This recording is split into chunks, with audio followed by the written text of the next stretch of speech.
বিভিন্ন রাজনৈতিক দল আমাদের সাথে যোগাযোগ করছেন, বিভিন্ন ধরনের অফার করতেছেন। তো আমরা এগুলোকে জাস্ট এক একটা অফার হিসেবে দেখতে। জুলাই সনদের যে আদেশ এবং কোন আদেশের উপর গণভোট হবে এবং গণভোটের সেই যে যে আদেশের উপর গণভোট হবে সেই আদেশের উপর নির্ভর করবে যে এনসিপি জুলাই সনদে কবে স্বাক্ষর করবে। এটা সম্পূর্ণ সরকারের উপর নির্ভরশীল। সরকার কি সিদ্ধান্ত নেয়, সরকার যদি সঠিক সিদ্ধান্ত নিতে ব্যর্থ হয় তাহলে তো এনসিপি স্বাক্ষর করবে না।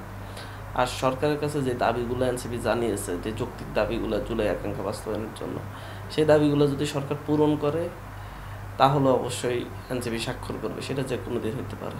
দেখেন যে আমরা সবসময় যৌক্তিক সমালোচনা করেছি রাজনৈতিক দলগুলোর, যারাই গতানুগতিক রাজনৈতিক ব্যবস্থা টিকিয়ে রাখতে চেয়েছে, যারাই ফ্যাসিবাদী সেই রাজনৈতিক ব্যবস্থা টিকিয়ে রাখতে চেয়েছে, তাদের বিরুদ্ধে আমাদের নিয়মিত আমাদের কথা বলতে হয়েছে। সেই ক্ষেত্রে অনেক রাজনৈতিক দলের বিরুদ্ধে গিয়েছে। একইভাবে এখন জামাতের বিরুদ্ধেও যাচ্ছে আমাদের কথাগুলো, কারণ আমরা গতানুগতিক রাজনৈতিক ব্যবস্থা টিকে রাখার বিরুদ্ধে কথা বলছি। আমরা জুলাই সনদ নিয়ে আমাদের নিজস্ব স্ট্যান্ড আছে, সেটা নিয়ে কথা বলছি। এই জায়গায় আমাদের কোনো রাজনৈতিক দলের সাথে অতি ভালো সম্পর্ক, কোনো রাজনৈতিক দলের সাথে খারাপ সম্পর্ক এমন কোনো অবস্থায় নেই। আমরা আমাদের রাজনীতিটা করছি। বিজলি কেবলস এর স্কিন কোটেড ইনসুলেশন আগুন প্রতিরোধী। বিজলি কেবলস, নিরাপদ আজীবন। সুতরাং সেই জায়গা থেকে আমরা নিজের পায়ে দাঁড়ানোর চেষ্টা করতেছি, নিজের পায়ে দাঁড়াচ্ছি। আমরা জুলাই সনদ, এখন আমাদের প্রধান টার্গেট জুলাই সনদ বাস্তবায়ন করা, এটার আইনি ভিত্তি নিশ্চিত করা। আমরা এখন সেটা নিয়ে ভাবতেছি, নির্বাচনী জোট নিয়ে আমরা এখনও ভাবছি না। আমরা নিজেদের অন্তত 150-200 আসনে আমরা প্রার্থী ঘোষণা করব এই আগামী মাসের শুরুর মধ্যেই। এবং আমরা সেই অনুযায়ী আমাদের বিভিন্ন নেতৃবৃন্দ প্রচারণায় আছেন।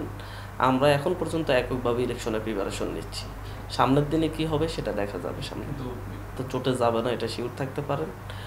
যদি জুলাই আকাঙ্ক্ষার ক্ষেত্রে, জুলাই সনদ বাস্তবায়নের ক্ষেত্রে যারাই এনসিপিকে সঙ্গ দিবে আইনি ভিত্তির ক্ষেত্রে, তাদের সাথে হয়তো বা একটা পর্যায়ে আসন সমঝোতা হতে পারে, তবে জোটে যাওয়ার কোনো সম্ভাবনা নেই।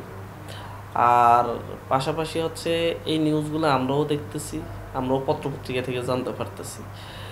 আমাদের সিনিয়র যারা আছি আমাদের সকলেই এই ধরনের অবস্থায়। আমাদের জোট নিয়ে এখনও কোনো আলাপ হয় নাই। আমাদের সাথে আনঅফিসিয়ালি বিভিন্ন রাজনৈতিক দল আমাদের সাথে যোগাযোগ করছেন, বিভিন্ন ধরনের অফার করতেছেন। তো আমরা এগুলোকে জাস্ট এক একটা অফার হিসেবে দেখতেছি। আমরা এগুলো এখন আমাদের কোনো রাজনৈতিক সিদ্ধান্ত হয়নি। আমরা এখন পর্যন্ত এককভাবে আমাদের রাজনৈতিক চিন্তা করছি, আমরা এককভাবে রাজনীতি করার চিন্তা করছি।